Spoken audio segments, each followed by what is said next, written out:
Telegram owner and CEO Pavel Durov has been indicted on all charges and banned from leaving France. Flights were grounded and emergency services were hampered after a major IT outage spread across the Netherlands.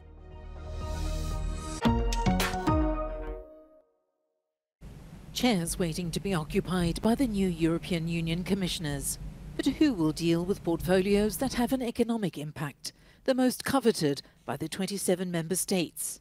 Friday is the final day for governments to announce their nominees. Analysts say the budget portfolio is undoubtedly the top prize in negotiations, as Ursula von der Leyen forms her second executive. We have the multi-annual financial framework, which needs to be negotiated in the next term. This will be a very difficult and very heavy dossier, but it will also be something which will be very determining also the foci, the priorities of the years to come. France is expected to maintain a strong portfolio, with Thierry Breton, currently on internal market, likely to be nominated for a second term as a commissioner.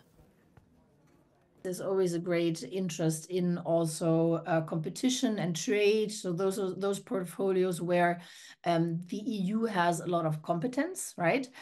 Or where the budget is particularly high, for instance, cohesion and agriculture, which both make up about a third of the whole EU budget.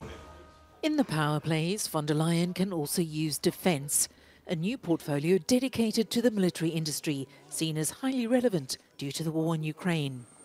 Relations with the Mediterranean, linked to migration management, and housing are also sectors that will now have dedicated commissioners. Von der Leyen will also have to take into account which political parties support her when she designates her executive vice presidents. So one can assume that, again, now, given that she is from the EPP, from the Conservative Party, that you will have a socialist, a liberal, and also potentially a green among the top positions in the Commission. Another trump card is to secure the participation of more women. The president is struggling to achieve gender balance, with fewer than 10 women officially appointed so far. She will have to work with these governments in the next 5 years, right? So it is a bit of a tightrope that she has to walk between putting her foot down and getting, for instance, the gender balance right, but at the same time, keeping, good working relationships with those governments. But before the 26 commissioners take their seats for college meetings in the Jean Monnet room, they'll first have to be approved by the European Parliament, which will arrange lengthy hearings of the candidates. Telegram owner and CEO Pavel Durov has been handed preliminary charges for criminal activity on his messaging app by French authorities and barred from leaving France until further investigation. Released early Wednesday after 4 days of questioning, he was ordered to pay a €5 million bail and report to a police station twice a week. Allegations against the Russia-born Durov, who is also a French citizen, include Telegram's use for child abuse material, drug trafficking, and refusing to cooperate with investigators. Russia criticized the arrest as politically motivated, but French President Macron denied this. The outcry has raised eyebrows among Kremlin critics because in 2018, Russian authorities themselves tried to block the Telegram app but failed. Durov and his brother founded Telegram after facing pressure from Russia. A top UN official has raised the alarm on nuclear safety in Ukraine and Russia. At a Security Council meeting, he says the UN nuclear watchdog reported periodic military activity near power plants in both regions. The International Atomic Energy Agency, IAEA, reported deterioration of the nuclear safety situation at Ukraine's Zaporizhzhia nuclear power plant. Concerns are also rising over nuclear safety and security in the Kursk region of the Russian Federation. Meanwhile, Russia stepped up its offensive in Ukraine, firing dozens of missiles and drones in its biggest onslaught in weeks. Ukrainian President Volodymyr Zelensky said the situation near Pokrovsk and other areas of the Donetsk region remains extremely difficult. He says this is where Russia's largest forces are concentrated. He once again called on Ukraine's allies to consider lifting restrictions on the use of long-range weapons. Hamas has announced at least 10 of its fighters have been killed in Israel's large-scale military operation in the West Bank. Israel launched the offensive overnight, raiding the cities of Jenin and Tulkarem, as well as the Al-Farar refugee camp. Israel says the raids are the first stage of an even larger operation aimed at preventing terrorist attacks on Israelis. Overnight, our IDF forces began this counter-terrorism operation in Jenin and Tulkarem. We are targeting armed terrorists from the air and the ground, dismantling explosives planted under the road and confiscating large quantities of weapons. Palestinian officials say the city of Jenin has been sealed off, with its governor claiming Israeli forces have blocked exit and entry points and access to hospitals.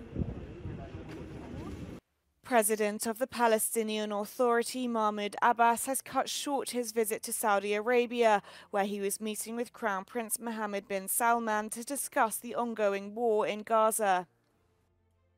The UN Human Rights Office says Israel's operation in the West Bank risks worsening the already catastrophic situation in Palestinian areas. The cutting of the red ribbon marks the opening of additional NATO multinational brigade infrastructure at the Adazi military base in Latvia. The new Canadian-funded facilities will house the brigade's tanks and armored vehicles and will provide areas for maintenance. It's a multi-million euro project. I think it's in excess of 7 million euro. It's just one more commitment to the efforts that we are to combat the aggression that's happening in the theater. We're bringing people in here. We're training our people. We're bringing in equipment, and then we're housing this equipment with infrastructure. The brigade is expected to be ready for combat by 2026. Meanwhile, in Lithuania, construction is underway for the development of a military base in Rukla. The base is funded by Germany and implemented via NATO and will be one of the 2 bases in Lithuania to house German soldiers. It's about deterrence, and it's about Russia. And we must be able to station a German armored brigade here in Lithuania in order to ensure the freedom of the Western nations. The brigade will be home to around 2,000 soldiers, including combat vehicles, and is expected to become completely operational in 2027. Flights were grounded and emergency services were hampered after a major IT outage spread across the Netherlands. The outage was a result of a malfunction in the IT system of the Dutch Ministry of Defense. Die leed nu al 2 keer ondertussen. Eerst was het tot 12 uur uitgesteld en nu tot 1 uur is het al. Dus we weten niet effectief of het doorgaat of niet. The highly secured network is used by emergency services, the Royal Marechaussee and the Ministry in The Hague. The outage also impacted Eindhoven Airport, which shares facilities with the Ministry of Defense. 20 flights were cancelled and others were redirected to Amsterdam and Brussels. The extent and the cause of the outage remains unclear, although there is reportedly no indication of malicious intent. We wijzen daar niet op, maar uitsluiten kan ik op dit moment niet. Maar Defensie heeft niet de rode bal gehezen. The Defense Ministry have since confirmed they were restarting its systems. UK Prime Minister Keir Starmer visited Berlin on Tuesday in a bid to repair relations with the EU and to renegotiate some of the Brexit terms agreed to by the previous Conservative government. Starmer and German Chancellor Olaf Scholz announced a new deal that they hope to finalise by the end of this year that will focus on security, trading and intelligence sharing. Whilst both leaders said there was no change in their stances on the Middle East and on weapons deliveries to Ukraine, they said they would focus their efforts on smashing illegal smuggling rings in a bid to curb irregular migration to both the EU and the UK. Whilst the 2 countries celebrated their close friendship, they are becoming increasingly isolated in Europe as 2 of the very few remaining countries governed by Social Democrats. Germany's federal election is scheduled for autumn 2025, and a change in the government is widely expected to be on the cards. Liv Stroud in Berlin for Euronews. Northern Greece is facing a significant water crisis, owing to prolonged drought conditions exacerbated by successive heatwaves and a lack of rainfall. Until recently, Lake Pikrolimni in northern Greece was a popular destination for mud baths, but this summer it's just cracked earth. Έχει 2 χρόνια τώρα, δεν βρέχει καθόλου, γι' αυτό και η λίμνη έχει ξεραθεί εντελώς. Κάποτε είχε πολύ νερό, υπήρχε κόσμος, έκανε μπάνιο. The shoreline of Lake Doirani, which straddles Greece's northern border with North Macedonia, has receded by 300 metres in recent years. In Halkidiki, the olive grove of Dimitris Papadakis is also suffering from drought. 6 weeks before harvest, he and his son have to transport water by truck. And in near Potidia town in Halkidiki, a very popular tourist area, locals use all sorts of ways to cope with frequent household water cuts. Κάνω κυκλική οικονομία. Δηλαδή πλένω τα πιάτα μου και πετάω το νερό στην αυλή. Κάνω ντουζ μέσα σε λεκάνη και πετάω το νερό στην αυλή. Γιατί αλλιώς θα στεγνώσουν τα πάντα. Αναγκαστικά προσπαθώ να εξοικονομήσω νερό από παντού. Και όταν χρειάστηκε, κουβάλισε και με το καρότσι νερό από τη θάλασσα για την τουαλέτα. The EU's Emergency Management Service says acute drought conditions extend from the Black Sea westward into northern Greece.